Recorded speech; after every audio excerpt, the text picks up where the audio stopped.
అదే RTV app వార్తల్ని క్షణాల్లో చదివే అవకాశం ఉంటుంది. ఒక న్యూస్ పేపర్, ఒక టెలివిజన్ ఛానల్ మీ చేతుల్లో ఎప్పుడు ఉంటాయి. సార్ 3 ఎకరాలు పెట్టి మిరప పెట్టినాం సార్. 3 లక్షలు పైన పెట్టినాం సార్. ఇట్లా చేసినారు సార్. మరి మాకు ఎట్లా సార్? గుర్త చేయండి సార్. గుర్తు చేసుకునేమే ఎర్రగొట్ట సార్. మాది అమ్మనూరు మండలము డిస్ట్రిక్ట్. ఏం జరిగింది సార్? మనం రాత్రికి ఇంకా రాలేదు సార్. ఇట్లా 3 ఎకరాలు మిరప పెట్టింటి 4 లక్షలు పెట్టుబడి పెట్టాము. గుత్తలు చేనులు చేసుకున్నాము సార్. తెచ్చి కాలంలో పోసుకుంటే పని చేశారు సార్. మమ్మల్ని పెట్రోల్ పోసి కన్ని గంట పెట్టారు సార్. సుమారు గంట 3 లక్షలు పెట్టుబడి నష్టం వచ్చింది సార్. 4 నెలలు సార్ వేసి 4 మాసం నెల ఉండి అక్కడికి ఎగిరినాం. 4 నెలలు వేసి నాటు 3 లక్షలు పెట్టుబడి పెట్టాం సార్. గుర్తు కాదని 3 లక్షలు పెట్టుబడి పెట్టామే. 3 లక్షలు పెట్టుబడి పెట్టాము సార్. పక్కన ఏమి అంత తెచ్చుకొనేమే పెట్టామే. ఆడింత గుత్తల చేనులు సార్. టైంకి గుత్తలకి ఎకరాకి 30,000, 1 ఎకరకు 30,000 గుత్తలు. ఊరు అనేది మాకు అర్థమే కాదు సార్. ఎవరు మాకు ఏమట్లా వాళ్ళు ఏమి కనపాలు.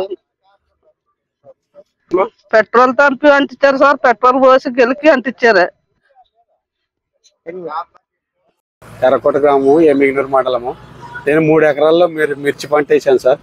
దీనికి వచ్చేసి 1,5 లక్షన్నర నీళ్ళ మంది అయింది. 1 లక్ష రూపాయలు పెట్టుబడి అయింది సార్.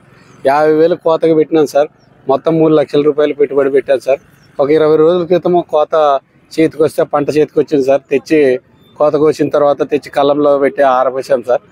ఆరబోసి గ్రేడింగ్ చేసుకొని అంతా రెడీ చేసుకున్న తర్వాత ఎవరో గుర్తు తెలియని వ్యక్తులు వచ్చి ఇట్లా పంటకి నిప్పు పెట్టిపోయినారు సార్. ప్రభుత్వమే మమ్మల్ని ఆదుకున్నాలని వేడుకుంటున్నాం సార్.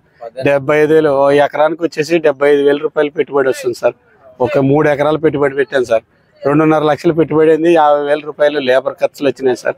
పంట అమ్ముకునే టయానికి గుర్తు తెలియని వ్యక్తులు వచ్చి ఇట్లా పంటకి నిప్పు పెట్టిపోయినారు సార్. ఇట్లా బూడిద అయిపోయింది సార్. సార్ గంట ముందరే నేను ఇక్కడ ఉన్నాను సార్. భోజనానికని ఇంటికి వెళ్ళాను సార్. ఇంటికి వచ్చే లోపలే ఇది చేసిపోయినారు సార్. 9:40కి నేను ఇక్కడే ఉన్నాను సార్. 10 గంటలకి ఈ పని జరిగింది సార్. ఇరువులు పోసి అంట పెట్టిపోయినారు సార్. ఇక్కడే వాచ్మెన్లు ఉన్నారు, అందరు ఉన్నారు. కానీ ఎవరేమి చేయని నిస్సహాయస్థితిలో ఉన్నాం సార్. అందరూ మొత్తం టోటల్గా ఎంత సరుకు ఉంటే ఆ సరుకు మొత్తం పైన పెట్రోల్ పోసి నిప్పి పెట్టినారు సార్. ఏదో మనుషులు మాకు ఇబ్బంది అయ్యి కనుక ఈ చలికి ఉండలేక కానీ తార్పల్లల్లో కూడా పండుకుంటాం సార్. ఒక్కొక్కసారి ఇలాంటి పనులు చేసి ఎవరికైనా కూడా ఇబ్బంది కదా సార్ రైతులకి. ఇప్పుడే రైతు అనేక కష్టాల్లో ఉన్నాడు. ఈ కష్టాల నుంచి బయటపడే సమయానికి ఏదో కోతకు వచ్చి డబ్బులు వస్తాయనే సమయానికి కూడా మాకు ఈ పరిస్థితి ఉంది సార్. పోలీసులు వచ్చారు సార్. పోలీసులు వచ్చి మా ఇన్ఫర్మేషన్ తీసుకొని పోయారు. స్టేషన్కి వచ్చి కలవమని చెప్పారు సార్. మరిన్ని వీడియోస్ కోసం ఛానల్ ని సబ్స్క్రైబ్ చేయండి. లేటెస్ట్ అప్డేట్స్ కోసం వాట్సాప్ ఛానల్ ని ఫాలో చేయండి. అండ్ లింక్ డిస్క్రిప్షన్ లో ఉంది.